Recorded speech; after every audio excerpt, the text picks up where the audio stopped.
So, the old lady who asked us to help,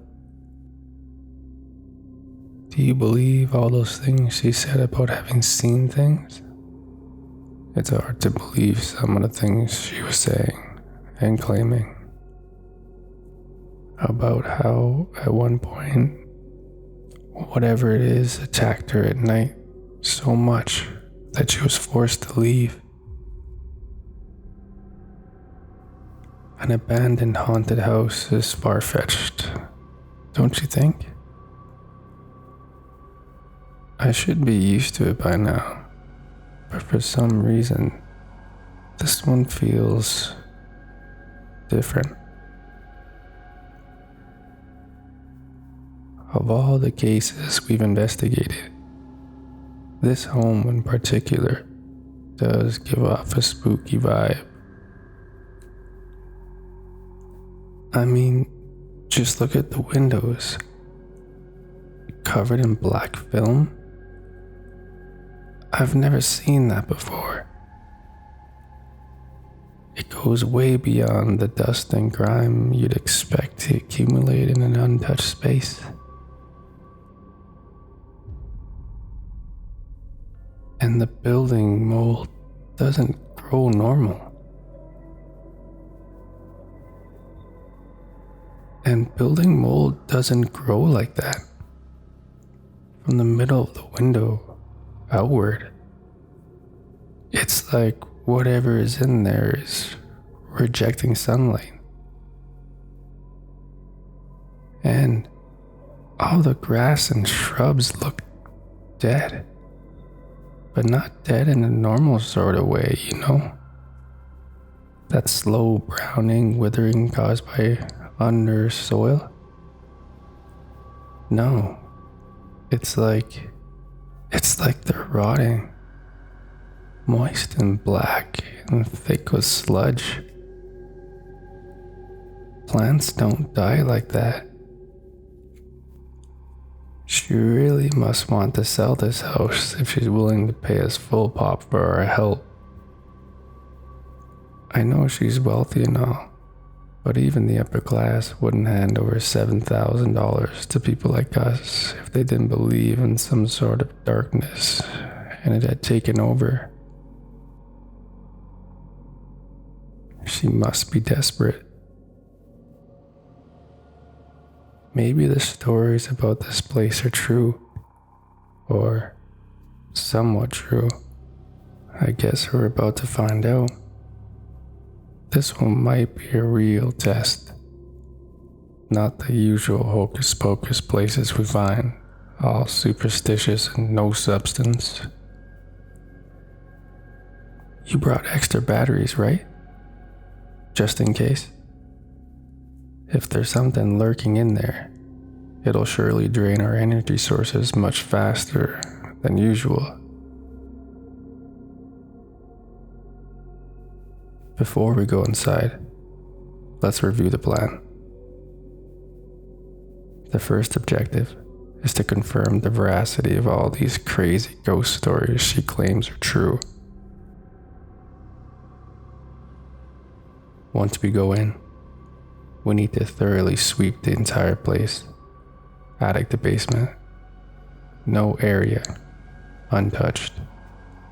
And we'll need to focus most heavily on the specific regions of the house where she has encountered one of these spirits. The first story I want to resolve is whatever is causing that noise in the attic. The tapping she hears from above when standing in the downstairs rooms.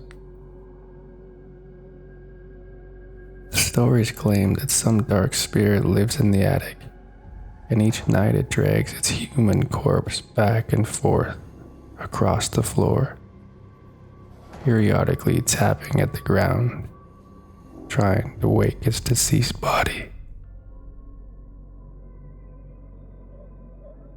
Now I'm sure that's not the case, and there's a more innocent explanation to that sound.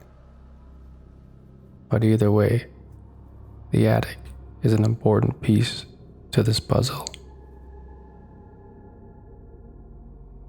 Next, we'll need to explore all 5 bedrooms on the second floor. A lot of death took place in those rooms. At some point, this place was an orphanage, and some of the boys fell ill from polio. They didn't make it. Before the orphanage changed owners and became a residence, many of the staff claimed that they heard terrifying noises. So many noises from all those bedrooms. The sound of boys trying to break free from that place, from those rooms. This owner claims to have heard similar noises from those bedrooms, as if the boys never left.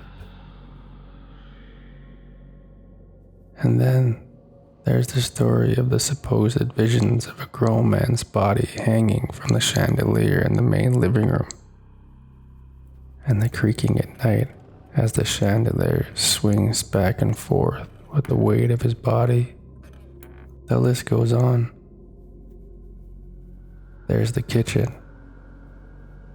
The owner claims to have personally seen things there. Some female figure holding a chef's knife made a charge at the old lady one evening. And then there's the basement, where arguably the most inexplicable activity occurs. A curious set of tunnels have been dug through the earth, creating large openings leading in or out of several areas of the basement. The openings are quite big, sometimes 6 feet in circumference, enough for a grown man to walk through without issue. Those openings were dug after the house was built, through the foundation, as if something was deliberately trying to get in or out of the home without being noticed. The old lady has boarded up the curious holes several times using all sorts of materials: wood planks, plywood, brick, even cement. And each time after building over the openings, the lady returns to the basement after a night's rest, only to find the walls torn down, piled to pieces. She reports curious claw marks on the surrounding walls. Long before moving out of the home, she refused to go near that place, terrified at whatever was causing the destruction in the basement. Man, the list is endless. Do you believe in it? It's incredible. Like a funhouse of horrors. Even the worst of our previous reports weren't this bad. Alright, we have the house keys, the equipment, and plenty of time to figure all this out. Are you ready?